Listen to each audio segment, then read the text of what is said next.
देखो last class में हम लोगों ने कॉनकेव एंड कॉन्वेक्स मिरर के लिए रे डायग्राम एंड इमेज फॉर्मेशन को समझा था।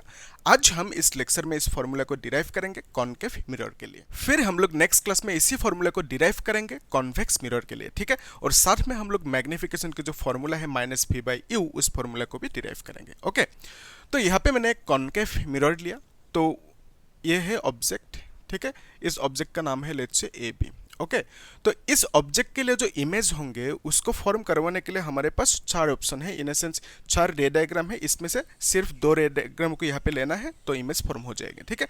तो हम लोग चीज़ों का आसान करने के लिए इन दोनों रे डायग्राम को चूज करेंगे, ठीक है। तो इन दोनों से भी कर सकते हो, लेकिन थोड़ा सा कॉम्प्लिकेशन आएंगे, तो आसान रहेंगे ये दोनों करने से। ओके, तो हम लोग यहाँ पे एक रे ड्रॉ कर लेते हैं एंड दिस रे is falling eight P sorry ये क्या है, पोल। तो इस पोल पे जब फॉल करेंगे it will reflect back in such A way such that ये जो एंगल है ये दोनों एंगल इक्वल होंगे, ठीक है। थोड़ा सा इक्वल नहीं लग रहा है, आप लोग स्केल यूज करना अच्छे से। ओके, तो ये दोनों एंगल इक्वल होंगे, फाइन। तो फिर और एक रे ले लेते हैं यहाँ पे। ये रे लेते सेंटर से पास हुआ, ठीक है। सेंटर से पास होने से ग्लास पे ये जो मिरर है यहाँ पे फॉल करेंगे और वापस ओरिजिनल पोजीशन से, ओरिजिनल पाथ से रिफ्लेक्ट बैक होंगे। क्लियर है यहाँ तक? यही चीज़ आपका बुक में किया गया है, लेकिन थोड़ा सा खतरनाक तरीके से, ठीक है। लेकिन मैं यहाँ पे आपको एकदम टेक्निक से सिस्टमेटिकली अच्छे से समझा दूंगा, ठीक है, एकदम आसान है। तो इमेज कहाँ पे फॉर्म होंगे? इस जगह पे फॉर्म होंगे इमेज। क्लियर है? उल्टा होंगे इमेज। तो ये जो ऑब्जेक्ट का नाम लिया हमने ए बी, तो इसका नाम दे देते हैं ए डस बी डस। क्लियर है? यहाँ पे देखो हमें क्या चाहिए, इस फॉर्मूला को चाहिए, तो उसके लिए हम यहाँ पे सिमिलर ट्रायंगल्स को फाइंड आउट करेंगे, ठीक है। तो लेट्स से एक ट्रायंगल ले लिया ए बी। ये जो ऑब्जेक्ट है ये ऑब्जेक्ट ट्रायंगल बना रहा है किसके साथ? पी के साथ, ठीक है। A B P triangle is similar to triangle, ये जो इमेज बना रहा है, ठीक है, इमेज बना रहा है किसके साथ? पी के साथ, ठीक है। तो हम लिखेंगे यहाँ पे ए डस बी डस पी, ठीक है। तो याद रखने के लिए ऐसे समझो, ये जो ट्रायंगल है ये ट्रायंगल किसने बनाया? ऑब्जेक्ट ने बनाया, ठीक है। ऐसे याद रखने के लिए किसके साथ? पोल के साथ, ठीक है। फिर ये ट्रायंगल किसने बनाया? इमेज ने बनाया, किसके साथ? पोल के साथ। क्लियर है? याद रखने के लिए। फिर यहाँ पे आप देख सकते हो इस ट्रायंगल में दोनों ट्रायंगल सिमिलर है, तो सिमिलर ट्रायंगल होने से आप लोग रेशियोज को इक्वल लिख सकते हो, ठीक है। तो अगर नहीं जानते हो यहाँ पे देख लो थोड़ा सा। Okay, let's say 2 triangle similar है, ये है ए बी सी, ठीक है, और एक है ट्रायंगल, ये दो सिमिलर है दोनों, let's say A dash B dash C does. Okay, तो उस केस में आप A B by A dash B dash लिख सकते हो, फिर B C by B dash C dash लिख सकते हो, देन हाइपोटेन्यूज बाई हाइपोटेन्यूज लिख सकते हो। क्लियर है? तो यहाँ पे भी सिमिलर केस हम लोग कर सकते हैं, A B by A dash B dash लिख सकते हैं। तो यहाँ पे लिख लेते हैं A B by A dash B dash.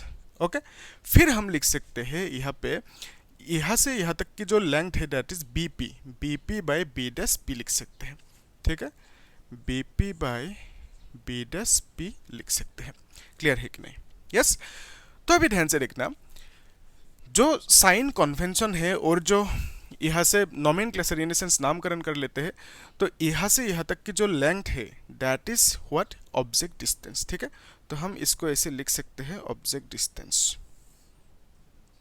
Okay, तो that is B P is equal to minus u, ठीक है। Object distance is minus u, तो माइनस क्यों लिया? एज पर साइन कन्वेंशन, तो यहाँ से लेफ्ट आ रहे हो, है ना, तो ये जो बी पी लेंथ है ऑब्जेक्ट डिस्टेंस, यहाँ से आप मेजर करोगे, ऑलवेज मिरर की पोल से मेजर करोगे, ठीक है। यहाँ से मेजर नहीं करना। तो इस साइड आओगे, लेफ्ट आओगे तो माइनस, क्योंकि ये जो कार्टेशियन साइन कन्वेंशन है, ऊपर जाओगे तो प्लस, नीचे माइनस, लेफ्ट आओगे तो माइनस, फिर राइट जाओगे तो प्लस, इस तरह की सिचुएशन है, ठीक है। तो जो ऑब्जेक्ट डिस्टेंस है उसको माइनस यू लिखा, फिर यहाँ से यहाँ तक की जो डिस्टेंस है this is nothing but image distance, ठीक है। तो इस तरह से आप लोग लिख लो, पोल तक होंगे, ठीक है। तो image distance is B dash P and that is equal to P, तो ये माइनस में होंगे प्लस में होंगे? ऑफ कोर्स माइनस में, ठीक है। तो माइनस भी, क्योंकि जो इमेज डिस्टेंस है यहाँ से हमने मेजर किया। फिर जो रेडियस होंगे यहाँ से यहाँ तक की जो लेंथ है दिस इज रेडियस, यानी आप लिख सकते हो सी पी। ओके, तो C P is equal to क्या लिख सकते हो? आर, ठीक है, लेकिन माइनस आर लिखना होगा। ओके, सिमिलर कहानी, यहाँ से आप यहाँ तक रेडियस को मेजर करोगे तो लेफ्ट तरफ माइनस है। अभी ध्यान से देखना, ये जो बीपी है, इस बीपी का वैल्यू कितना है, this is minus u. Okay, फिर ये जो बी डैश पी है, this is nothing but minus P, तो आप लिख सकते हैं यू बाई वी, तो A B by A dash B dash is equal to this much, तो इसको इक्वेशन 1 कह देते हैं। ठीक है, तो सिमिलरली नेक्स्ट स्टेप में हम लोग क्या करेंगे, दो ट्राइंगल लेंगे, कौन कौन सी, जो ऑब्जेक्ट बना रहे किसके साथ, सेंटर के साथ। ठीक है, फिर इमेज बना रहे किसके साथ, सेंटर के साथ। ठीक है, तो हम लिख सकते हैं A B and C is similar to triangle A dash B dash and C. ठीक है, तो देख सकते हो ये जो ट्राइंगल है किसने बनाया, किसके साथ, ऑब्जेक्ट ने बनाया सेंटर के साथ। ठीक है, फिर ये ट्राइंगल किसने बनाया, इमेज ने बनाया किसके साथ, सेंटर के साथ। याद रखने की तरीका है। ठीक है, तो ये दोनों ट्राइंगल सिमिलर है, बिकॉज ऑफ दैट हम लोग रेशियोज को लिख सकते हैं, है ना। तो A B by A dash B dash, तो यहाँ पे A B by A dash B dash is equal to B C by C B dash लिख सकते हो, B C by B dash C भी लिख सकते हो। तो अभी नेक्स्ट स्टेप को ध्यान से देखना, ये जो BC है, यहाँ पे BC का मीनिंग क्या है, BC इज दिस लेंथ, तो इसका मीनिंग कुछ है नहीं। ठीक है, तो बिकॉज ऑफ दैट हम लोग क्या करेंगे, इसको BC को क्या लिखेंगे, BP माइनस CP। ठीक है, तो BP से अगर हम CP को माइनस करें तो हमें मिलेंगे BC, तो यहाँ पे लिख सकते हैं BP माइनस CP। ठीक है, तो अभी क्यों किया ऐसा, बिकॉज BP की वैल्यू हमारे पास है दिस मच, है ना, और CP की वैल्यू भी है। ओके, तो फिर B डैश C की वैल्यू क्या है, B dash C is nothing but this much. Okay, तो ये जो B डैश C है इसका भी वैल्यू हमें नहीं पता। ठीक है, तो बिकॉज ऑफ दैट हम CP minus B dash P कर सकते हैं। ठीक है, तो यहाँ पे लिख देते हैं CP minus B dash P। Okay, तो अभी ध्यान से देखना, ये जो BP है, BP की मीनिंग क्या है, माइनस U, फिर माइनस CP की मीनिंग है माइनस R। ओके, फिर नीचे जो CP है दिस इज माइनस R, फिर माइनस B डैश P का मीनिंग क्या है, माइनस V। ओके, तो इसको आप लोग minus minus will become plus, तो R माइनस U लिख सकते हो, फिर यहाँ पे V माइनस R लिख सकते हो। क्लियर है कि नहीं, देखो इजी है। तो हम लोग इसको लिख सकते हैं AB by A dash B dash is equal to this much. Okay, इसको इक्वेशन 2 कह देते हैं।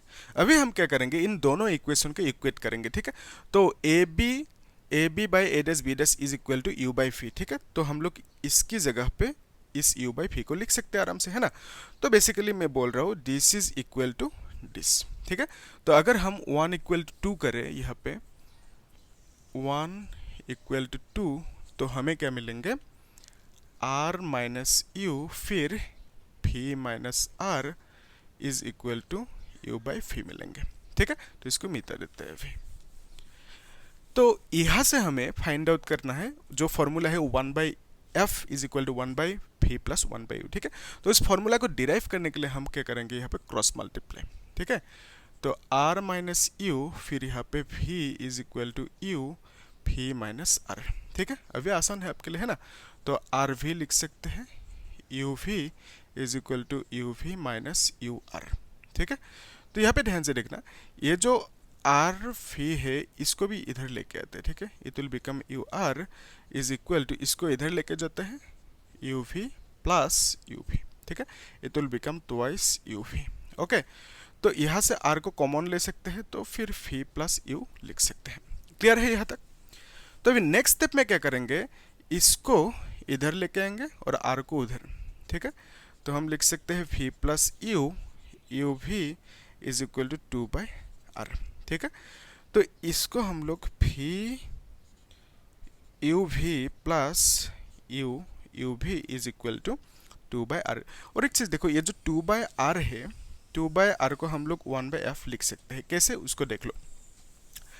यहाँ से यहाँ तक क्या है, रेडियस है। ठीक है, फिर यहाँ से यहाँ तक क्या है, फोकल लेंथ स्मॉल एफ, और यहाँ से यहाँ तक जितना लेंथ है यहाँ से यहाँ तक भी उतना ही लेंथ है, तो basically this is also F. Okay, तो 2f मिल के एक r हो गया। ठीक है, तो अब बोल सकते हो 2f is equal to r। तो यहाँ से अगर हम लोग r को नीचे लेके आए, 2 बाई आर लिख सकते हैं। ठीक है, फिर 1 रहेंगे यहाँ पे, f को इधर लेके गया। ठीक है, तो basically 1 by F is equal to 2 by R हो गया। ठीक है। तो यहाँ पे अभी हम क्या करेंगे, ये जो भी है कैंसिल होंगे, यू ए कैंसिल होंगे, अभी आसान है। तो 1/u plus 1/v is equal to 1/f हो गया। ठीक है, तो ये डिराइवेशन था। तो आप लोग इसे अच्छे से नोट करके रखो और लास्ट कॉन्सेप्ट को समझ लो, दैट इज मैग्निफिकेशन। ठीक है, तो मैग्निफिकेशन की जो फॉर्मूला है -v/u, वो फॉर्मूला आया कहाँ से? ओके, एकदम आसान है। तो बेसिकली मैग्निफिकेशन, पूरा लिख लेना आप लोग, is equal to height of image, okay, divided by height of object. Okay, तो हाइट ऑफ इमेज को हम लोग एच ओ लिख लेते हैं और हाइट ऑफ ऑब्जेक्ट को, सॉरी, हाइट ऑफ इमेज को एच आई लिखते हैं, हाइट ऑफ ऑब्जेक्ट को हम लोग एच ओ लिख देते हैं। ठीक है, तो फिर मैग्निफिकेशन की सिंबल क्या है, दैट इज एम, तो M is equal to this much. Okay, फिर इसको हम लोग -v/u भी लिख सकते हैं। ठीक है, ऐसा कैसे, वही फाइंड आउट करना है। फॉर दैट हम लोग यहाँ पे दो ट्राइंगल लेंगे, सिमिलर ट्राइंगल, एकदम पहला केस में जो लिया था, जो ऑब्जेक्ट पोल के साथ बना रहे। ठीक है, तो ट्राइंगल ए बी पी, फिर और एक ट्राइंगल इमेज बना रहे किसके साथ, पी के साथ, ए dash B dash and P. ठीक है, दोनों सिमिलर है, तो बिकॉज ऑफ दैट हम लोग रेशियो सेम लिख सकते हैं, A B by A dash B dash is equal to फिर B P divided by B dash P. Okay, B P divided by B dash P लिख सकते हैं। ओके, तो ये जो ए बी है, ए बी का मीनिंग क्या है, A B is nothing but यहाँ से यहाँ तक की हाइट ऑब्जेक्ट की। ठीक है, फिर ये है A dash B dash and this is H I, image की हाइट। ठीक है, तो ऑब्जेक्ट की हाइट को हम लोग प्लस में लेंगे, इमेज की हाइट को माइनस में लेंगे, बिकॉज हम लोग यहाँ से नीचे की तरफ मेजर करेंगे इसको। ठीक है, तो नीचे आएंगे तो माइनस। ओके, तो यहाँ पे हम लिख सकते हैं एच ओ एच आई, फिर यहाँ पे माइनस, फिर बी पी क्या है, बी पी इज -u और फिर बी डस पी क्या है, इमेज डिस्टेंस -v। ठीक है, तो ये माइनस माइनस कैंसिल हो गया। तो बेसिकली अगर आप इसको उल्टा करो, you can write it as hi/ho is equal to v/u लिख सकते हो। इस माइनस को इधर भी लेके आ सकते हो। ठीक है, तो इस तरह से, तो ये जो hi/ho है, इसका मीनिंग क्या है, m, तो आप m is equal to -v/u भी लिख सकते हो। क्लियर है कि नहीं, देखो इजी है, यस, क्लियर हुआ। ओके, तो आप लोग मुझे बोलना कमेंट सेक्शन में कुछ डाउट है तो। ठीक है, तो एक मेरा क्वेश्चन है आपके लिए, अगर v की वैल्यू u की वैल्यू दे के रखा, या तो height of image height of object दे के रखा, तो उस केस में आप मैग्निफिकेशन m की वैल्यू आप निकल सकते हो। ठीक है, तो अगर आपको सपोज सिर्फ f की और u की वैल्यू दे के रखा, तो उस केस में आप मैग्निफिकेशन कैसे निकालोगे? ठीक है, तो इसके लिए मैं आपको एक टेक्निक समझा देता हूँ। एक फॉर्मूला आएंगे आपको f/f-u। ठीक है, इस फॉर्मूला से आप निकल सकते हो मैग्निफिकेशन। ओके, तो ऐसा कैसे, ये फॉर्मूला आया कहाँ से, उसके लिए एक ट्रिक देखो। जो मेन फॉर्मूला है 1/f is equal to 1/u plus 1/v, इसमें आप बोथ साइड u से मल्टीप्लाई करो। ठीक है, तो basically it will become u/f is equal to u/u plus u/v। ठीक है, तो फिर यहाँ पे आप इसको ऐसे सॉल्व कर सकते हो, दिस विल बिकम 1, राइट। तो फिर यहाँ पे कर लेते हैं u/f is equal to 1 plus u/v। ठीक है, तो इस u/v को इधर लेके आओ। ठीक है, तो it will become -u/v and this is equal to 1 minus u/f। ठीक है, अभी कर सकते हो आप। तो फिर इसको एलसीएम लेना है ना, तो f will be the LCM, f minus u लिख सकते हो। तो ये जो -v/u है, u/v है, इसको उल्टा कर दो। ठीक है, तो it will become v/u is equal to f minus u। ठीक है, और ये जो -v/u है, इसका मीनिंग क्या है, magnification, and this is equal to, ये फॉर्मूला आ गया। ठीक है, तो m मतलब क्या है, ये है। क्लियर है कि नहीं, यस, इजी है। तो अगर सपोज आपको, ये आप लोगों का होमवर्क है आप करना, अगर सपोज आपको f और v का वैल्यू देके रखा हो, तो उस केस में मैग्निफिकेशन किस तरह से निकालोगे, उसके लिए फॉर्मूला कौन से होंगे, उसे फाइंड आउट करना है। ठीक है, तो हिंट चाहिए तो मैं दे सकता हूँ, आप लोग कमेंट करना, मैं कमेंट में हिंट दे दूंगा। ठीक है, ओके, तो आप लोग चैनल को सब्सक्राइब करना, लाइक करना, शेयर करना। ठीक है, हम लोग नेक्स्ट क्लास में इस टॉपिक के ऊपर बेस्ट, इस फॉर्मूले के ऊपर बेस्ट क्वेश्चन सॉल्व करेंगे, वो भी JEE नीट लेवल के क्वेश्चंस। ठीक है, और बोर्ड एग्जाम के भी क्वेश्चंस करेंगे। ठीक है, तो आप लोग प्लेलिस्ट में अच्छे से चेक करना।